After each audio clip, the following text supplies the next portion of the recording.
Apakah tanda-tanda iman itu sudah masuk di dalam hati kita? Ya. Apakah tanda-tanda? Begini ya, kita boleh pahami mengikut ayat Quran. Bila kita gunakan ayat Quran, jawapan itu insya-Allah lebih tepat.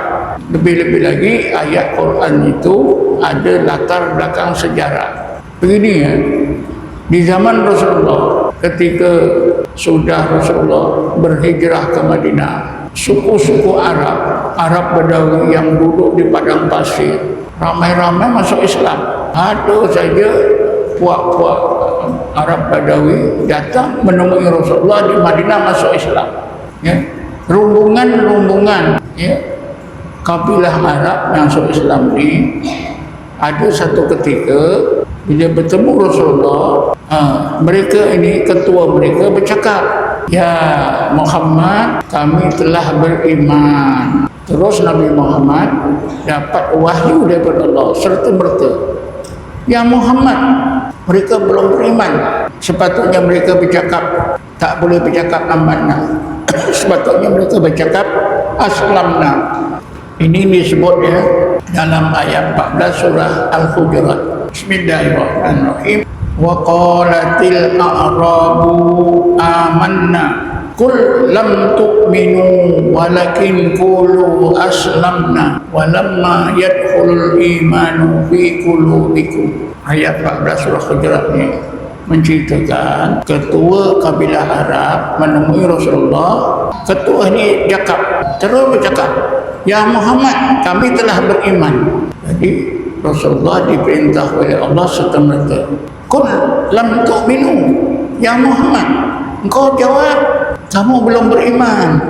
Walakin qulu aslamna. Karena itu yang lebih tepat kamu ucapkan, "Ya Muhammad, kami telah Islam." Tak boleh ucap kami telah beriman. Kenapa? Walamma yadkhulul imanu fi qulubikum.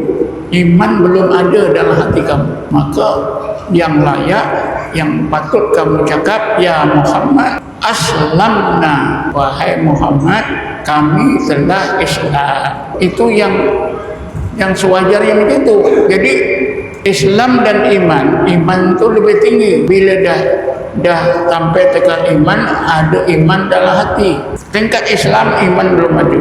Kalau sampai tingkat iman baru ada. Betul ya.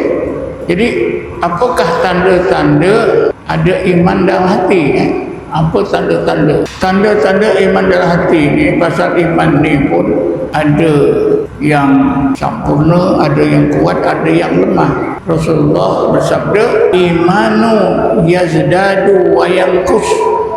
Iman itu keadaannya sentiasa bertambah dan berkurang. Iman kita ni tuan-tuan, ada kalanya meningkat, baik, makin baik, makin baik. Ada kalanya turun itu sampai jadi lemah. Oleh kerana itu tuan-tuan, maka tanda-tanda iman masuk dalam hati ini yang boleh kita gunakan, kita tengok dua perkara. Macam mana ketaatan dia kepada Allah, macam mana takwa dia kepada Allah. Kalau seorang itu sifat ketakwaannya, ketaatannya kepada Allah itu memang bagus, istiqomah, Masya Allah, itu tanda ada iman. Tapi kalau ketakwaannya itu ya sentiasa bertukar-tukar, kadang solat, kadang tak solat, puasa Ramadan pun selalu dia tak puasa, kita tahu lah. Dia kalau dia puasa cukup 1 bulan, selain itu dia sungguh-sungguh jauhkan diri daripada dosa, menunjukkan imannya itu, ketakwaannya itu sempurna, imannya sempurna. Jadi bila iman itu bertambah baik, kesannya amalannya itu tambah baik. Kalau iman itu menurun, maka amalannya pun menurun. Itu tanda yang betul. Yang kedua, sifat tawakal. Sifat tawakal. Lawan tawakal ni apa? Lawan tawakal, tidak ada sifat tawakal. Dia tidak pandang Allah, tidak bergantung kepada Allah. Ya. Misalnya bila dia nampak perbuatan maksiat, dia cepat-cepat tengok orang buat jahat, ini ahli neraka ni. Ini orang tak tidak bertawakal. Ini dia ni ahli neraka ni, minum arak. Itu menunjukkan dia kurang bertawakal. Dia fikir bila dah minum arak ni isi neraka lah. Jadi kalau orang penuh tawakal, tidak begitu. Cuba tengok ya, Nabi Isa alaihissalam. Nabi Isa dia menghadapi umat yang jahat. Apa doa Nabi Isa? Ya Allah, kalau engkau azab umat aku yang jahat, itu pun patut, kerana mereka hamba-hambamu. Engkau Tuhan yang Maha Agung, kuasamu mutlak, kehendakmu mutlak. Tapi kalau engkau ampunkan ya Allah, itu pun wajar, kerana engkau itu Tuhan yang Maha Pemurah lagi Maha Bijaksana.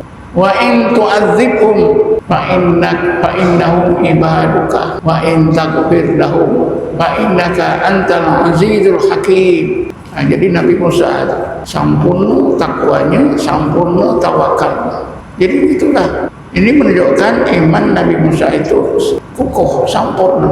Tapi kalau orang yang imannya tak betul, tengok orang minum arak, ini memang masuk neraka lah. Engkau kenapa minum arak? Tahu tak tempat kau neraka? Kan kita dengar cerita Rasulullah bila orang Quraisy sudahlah tak mau menerima iman, tak mau menerima Islam, tak percaya kepada Rasulullah, nak bunuh pula Rasulullah. Terpaksa Rasulullah lari. Apa yang Rasulullah buat? Rasulullah berdoa, Allah mahdi qaumi fa innahum la ya'lamun. Ya Allah, berilah hidayat pada kaumku, ampunkanlah kesalahannya kerana umatku ini tidak tahu. Kan akhirnya pada tahun 8 Hijrah kota Mekah dapat ditawan oleh Rasulullah. Orang-orang Quraisy Mekah semuanya masuk Islam. Ini berarti iman Nabi Muhammad itu sempurna, kuat, betul takwanya sempurna, tawakalnya sempurna. Kenapa Rasulullah tidak berdoa, ya Allah, engkau binasakan sajalah kaum Quraisy yang melawan aku? Tak ada doa. Kalau kita kan, yang bila berdepan dengan musuh, kita maki hamun kita doakan dia masuk neraka. Jumpa orang lagi, jumpa ustaz-ustaz, kau doakanlah biar dia susah. Itu iman kita tak sempurna. Kita mesti tiru Rasulullah. Musuh dia, orang mengancam dia, didoakan Allah mahdi qaumi fa innahum la ya'lamun.